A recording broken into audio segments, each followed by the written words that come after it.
Hello and good morning. For some reason, today my overhead light is giving me a pretty glow. Right there. I don't know why it's doing that, but it is. Maybe I need to clean my camera. Oop. There it goes. Something on the camera. Okay. What am I trying to do? Oh, there's no sound coming through. Okay. We want this on one. There it is. Oh, also my little puffy thing fell off. Technical word for the puff on the end of my thing. Little puffy thing. Okay. Point this guy at my mouth and turn this guy on.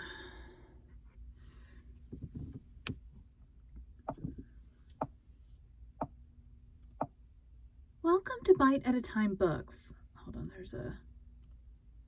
Welcome to Bite at a Time Books, where we read you your favorite classics one bite at a time. My name is Bree Carlisle, and I love to read and wanted to share my passion with listeners like you. If you enjoy our show, be sure to follow us so you get all the new episodes. If you want to see exclusive behind the scenes of our show, join our Patreon. We would also love for you to drop us a rating on your favorite podcast platform and share our show with your friends.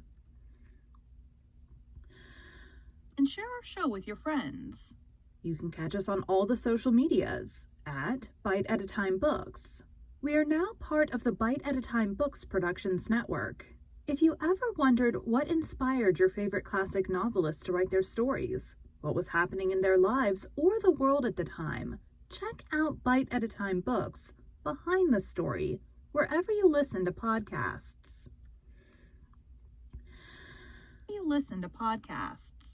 Today we will be continuing The Three Musketeers by Alexandre Dumas.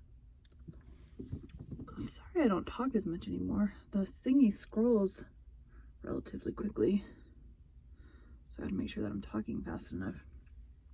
For some reason I have this set to a default of 10, but it keeps going to 9. I don't know. Alexandre Dumas. 8. Concerning a court intrigue. In the meantime, the 40 pistoles of King Louis XIII, like all other things of this world, after having had a beginning, had an end. And after this end, our 4 companions began to be somewhat embarrassed.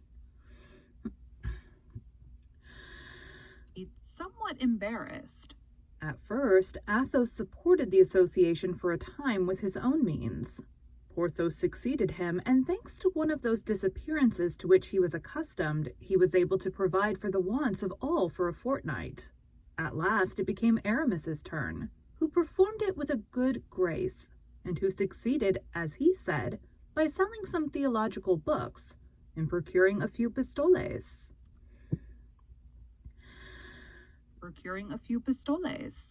Then, as they had been accustomed to do, they had recourse to M. de Treville, who made some advances on their pay. But these advances could not go far with 3 musketeers who were already much in arrears, and a guardsman who, as yet, had no pay at all.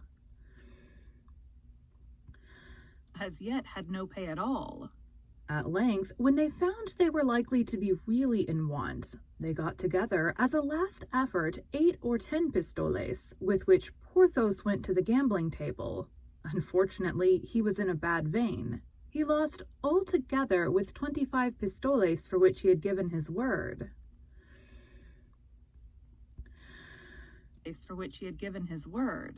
Then the inconvenience became distress. The hungry friends, followed by their lackeys, were seen haunting the quays and guardrooms, picking up among their friends abroad all the dinners they could meet with, for, according to the advice of Aramis, it was prudent to sow repasts right and left in prosperity, in order to reap a few in time of need.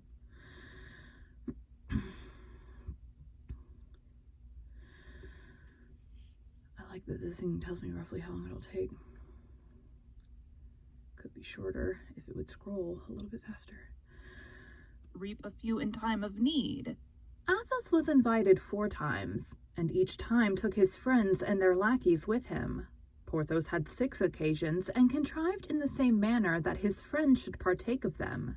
Aramis had 8 of them. He was a man, as must have been already perceived, who made but little noise, and yet was much sought after. As to D'Artagnan, who as yet knew nobody in the capital, he only found 1 chocolate breakfast at the house of a priest of his own province, and 1 dinner at the house of a cornet of the guards.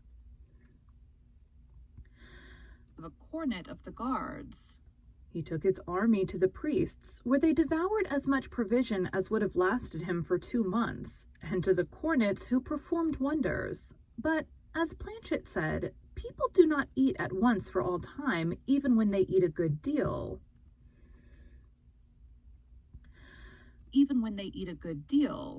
D'Artagnan thus felt himself humiliated in having only procured 1 meal and a half for his companions, as the breakfast at the priest's could only be counted as half a repast. In return for the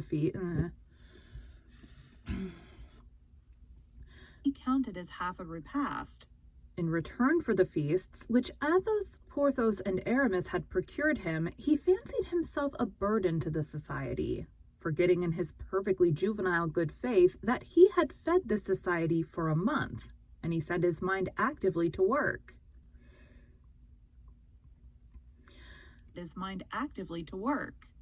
He reflected that this coalition of 4 young, brave, enterprising, and active men ought to have some other object than swaggering walks, fencing lessons, and practical jokes, more or less witty.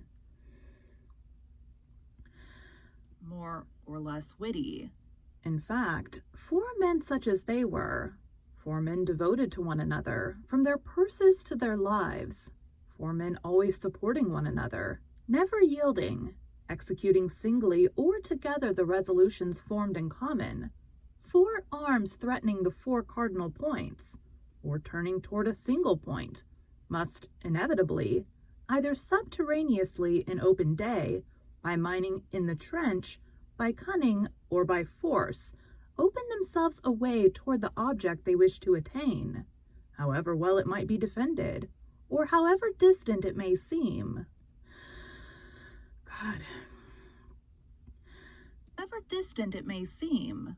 The only thing that astonished D'Artagnan was that his friends had never thought of this.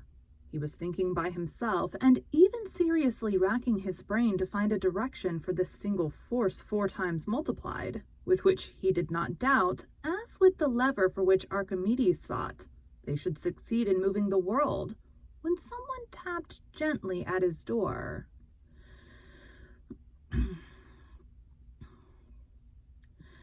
Scrolling up. I try to make sure that I have enough on the screen to read, because I read slightly faster than it goes. Gently at his door. D'Artagnan awakened Planchet and ordered him to open it. From this phrase, D'Artagnan awakened Planchet, the reader must not suppose it was night, or that day was hardly come. No, it had just struck 4. Planchet, 2 hours before, had asked his master for some dinner, and he had answered him with the proverb, "He who sleeps dines," and Planchet dined by sleeping. So stupid. Planchet dined by sleeping. A man was introduced of simple mien, who had the appearance of a tradesman. Planchet, by way of dessert, would have liked to hear the conversation, but the citizen declared to D'Artagnan that what he had to say being important and confidential, he desired to be left alone with him.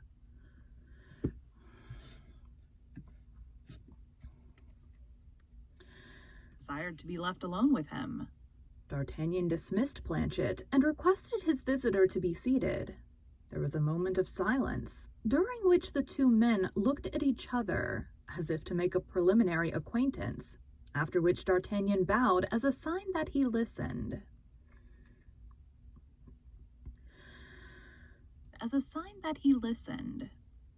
have heard Monsieur d'Artagnan spoken of as a very brave young man," said the citizen, "and this reputation which he justly enjoys has decided me to confide a secret to him. Speak, monsieur. Speak, said D'Artagnan, who instinctively scented something advantageous.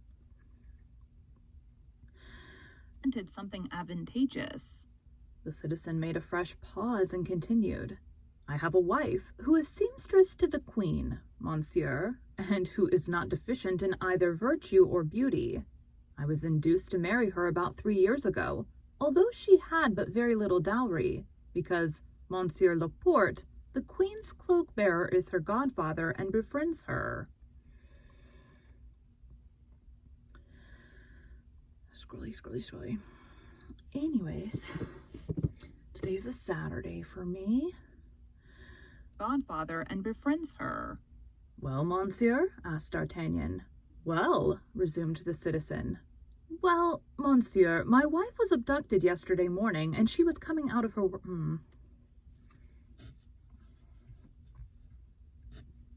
Oh, resumed the citizen. Well, monsieur, my wife was abducted yesterday morning as she was coming out of her workroom. And by whom was your wife abducted? I know nothing surely, monsieur, but I suspect someone. And who is the person whom you suspect? A man who has pursued her a long time. The devil!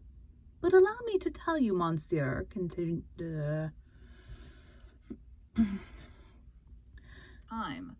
devil! But allow me to tell you, monsieur, continued the citizen, that I am convinced that there is less love than politics in all this.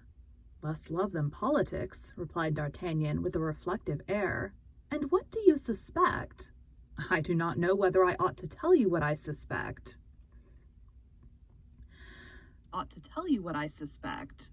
Monsieur, I beg you to observe that I ask you absolutely nothing. It is you who have come to me. It is you who have told me that you had a secret to confide in me. Act, then, as you think proper. There is still time to withdraw.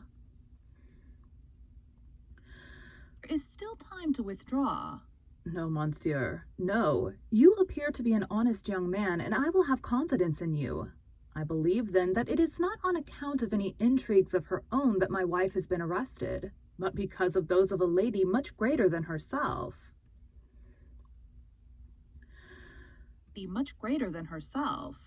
Ah. Can it be on account of the amours of Madame de Bois Tracy? Said D'Artagnan, wishing to have the air and the eyes of the citizen of being posted as to court affairs. Higher, monsieur, higher. Of Madame d'Aguillon? Still higher. Of Madame de Chevreuse? Higher, much higher. Of the... D'Artagnan checked himself. Yes, monsieur, replied the terrified citizen, in a tone so low that he was scarcely audible.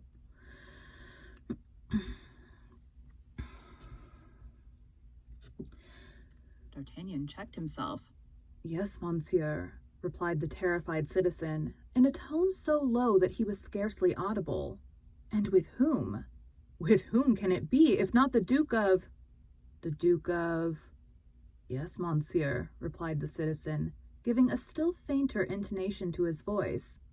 But how do you know all this? How do I know it?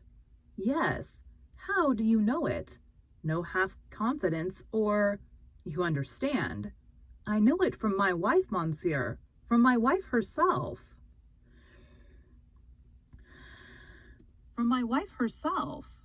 Who learns it from whom? From Monsieur Laporte. Did I not tell you that she was the goddaughter of Monsieur Laporte, the confidential man of the Queen? Well, monsieur, Laporte placed her near Her Majesty in order that our poor Queen might at least have someone in whom she could place confidence, abandoned as she is by the King, watched as she is by the Cardinal, betrayed as she is by everybody. Scrolly.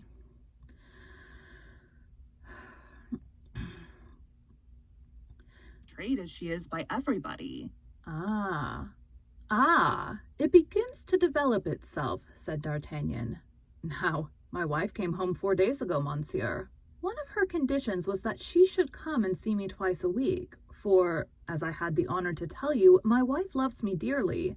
My wife, then, came and confided to me that the Queen at that very moment entertained great fears. Truly,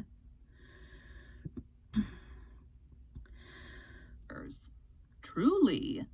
Yes. The cardinal, as it appears, pursues her and persecutes her more than ever.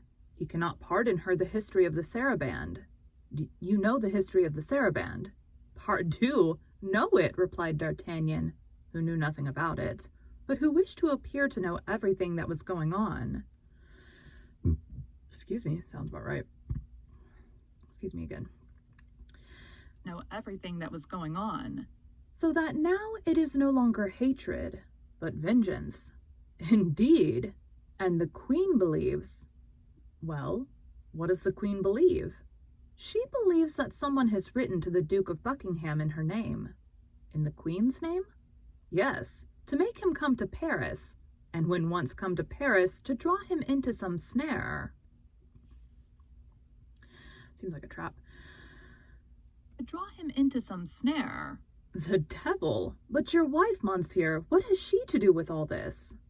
Her devotion to the Queen is known, and they wish either to remove her from her mistress, or to intimidate her in order to obtain Her Majesty's secrets, or to seduce her and make use of her as a spy.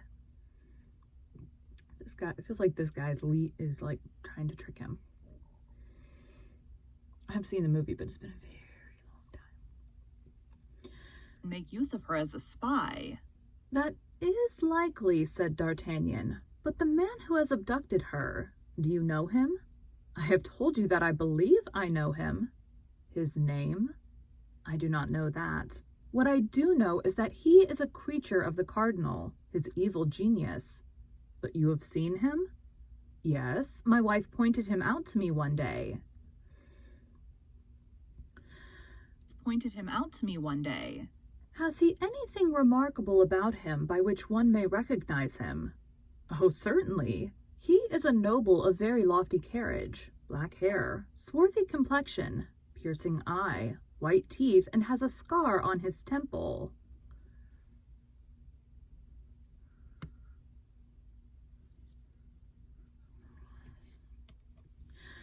Has a scar on his temple. A scar on his temple, cried D'Artagnan, and with that, white teeth, a piercing eye, dark complexion, black hair, and haughty carriage? Why, that's my man of Meung. He is your man, do you say? Yes, but that has nothing to do with it. No, I am wrong. On the contrary, that simplifies the matter greatly. Simplifies the matter greatly. If your man is mine, with one blow I shall obtain 2 revenges, that's all. But where to find this man? I know not. Have you no information as to his abiding place? None. One day, as I was conveying my wife back to the Louvre, he was coming out as she was going in, and she showed him to me. The devil, murmured D'Artagnan.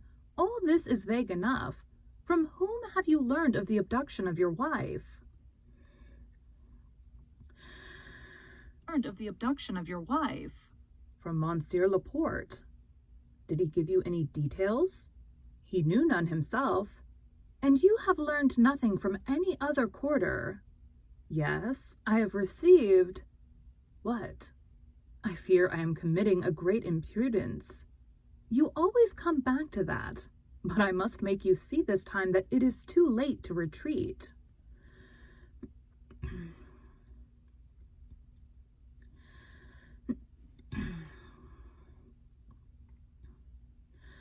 It is too late to retreat.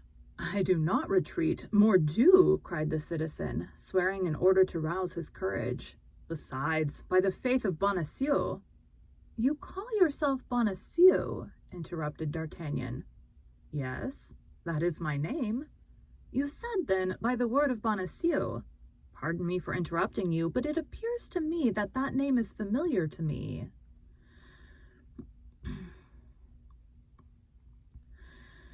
Anyways, so I've got the recording software down. I've been playing with the editing software. I think I got it figured out finally. So previous 2 episodes may not sound great, but should be better from now. That name is familiar to me. Possibly, monsieur. I am your landlord.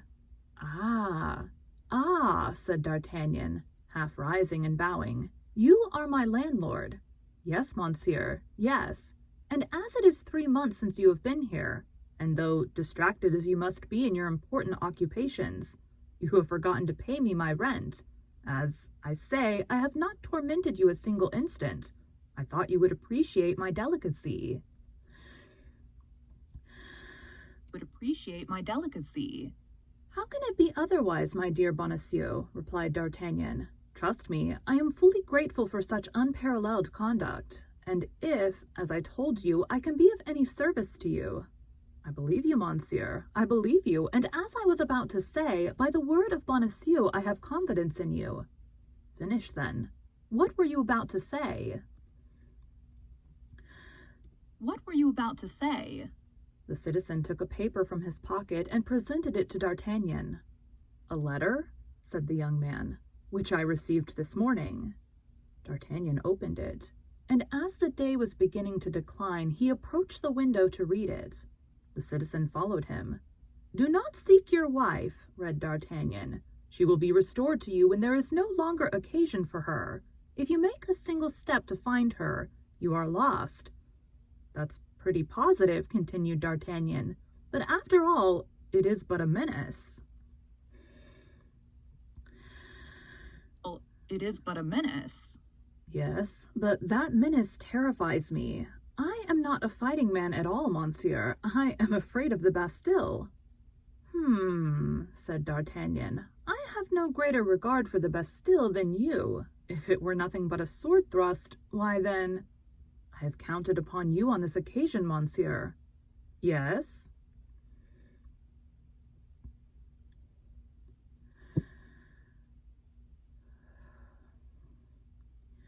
Here.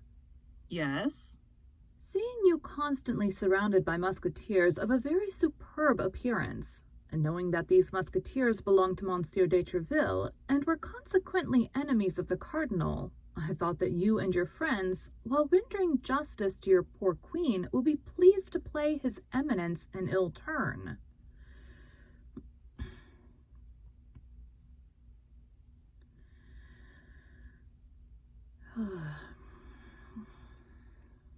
It is nice that I talk faster, because then I can swallow. Eminence an ill turn. Without doubt. And then I have thought that considering 3 months' lodging, about which I have said nothing... Yes, you have already given me that reason, and I find it excellent. And I find it excellent. Reckoning still further that as long as you do me the honor to remain in my house, I shall never speak to you about rent. Very kind. And adding to this, if there be need of it, meaning to offer you 50 pistoles, if, against all probability, you should be short at the present moment. Be short at the present moment. Admirable. You are rich then, my dear Monsieur Bonacieux. I am comfortably off, monsieur, that's all. I have scraped together some such things as an income of 2,000 or 3,000 crowns in the haberdashery business, but more particularly in venturing some funds in the last voyage of the celebrated navigator, Jean Marquette, so that you understand, monsieur. But, cried the citizen. What? Demanded D'Artagnan. Whom do I see yonder? Where?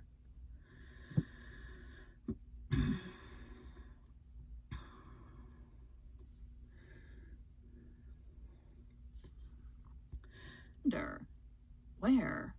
In the street, facing your window, in the embrasure of that door, a man wrapped in a cloak. It is he, cried D'Artagnan, and the citizen at the same time, each having recognized his man. Ah, this time, cried D'Artagnan, springing to his sword, this time he will not escape me.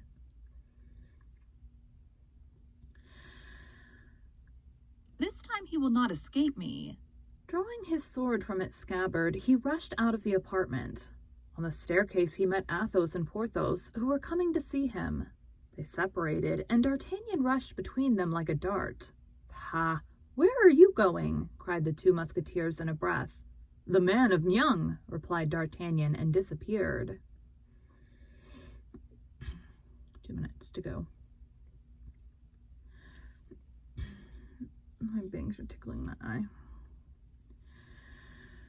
D'Artagnan and disappeared. D'Artagnan had more than once related to his friends his adventure with the stranger, as well as the apparition of the beautiful foreigner to whom this man had confided some important missive. The opinion of Athos was that D'Artagnan had lost his letter in the skirmish. A gentleman, in his opinion, and according to D'Artagnan's portrait of him, the stranger must be a gentleman, would be incapable of the baseness of stealing a letter.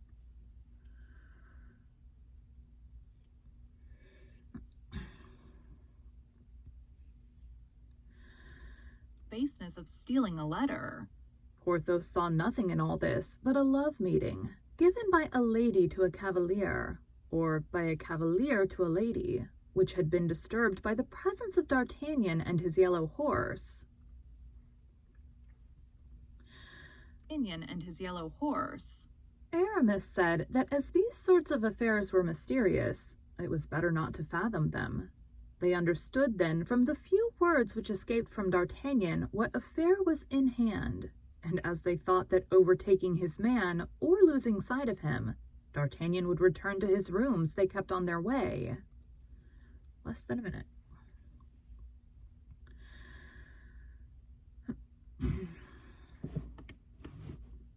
His rooms they kept on their way.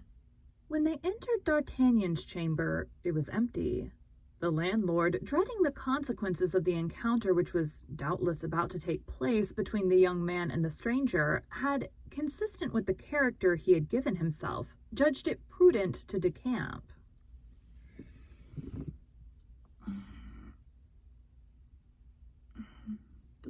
Delete, and that's not it. This one. It prudent to decamp. Thank you for joining Bite at a Time Books today, while we read a bite of one of your favorite classics. If you enjoy our show, be sure to follow us so you get all the new episodes. If you want to see exclusive behind the scenes of our show, join our Patreon. We would also love for you to drop us a rating on your favorite podcast platform and share our show with your friends.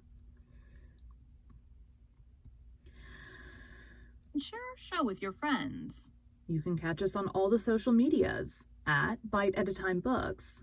Also, be sure to check us on our website, www.biteatatimebooks.com. We are now part of the Bite at a Time Books Productions Network.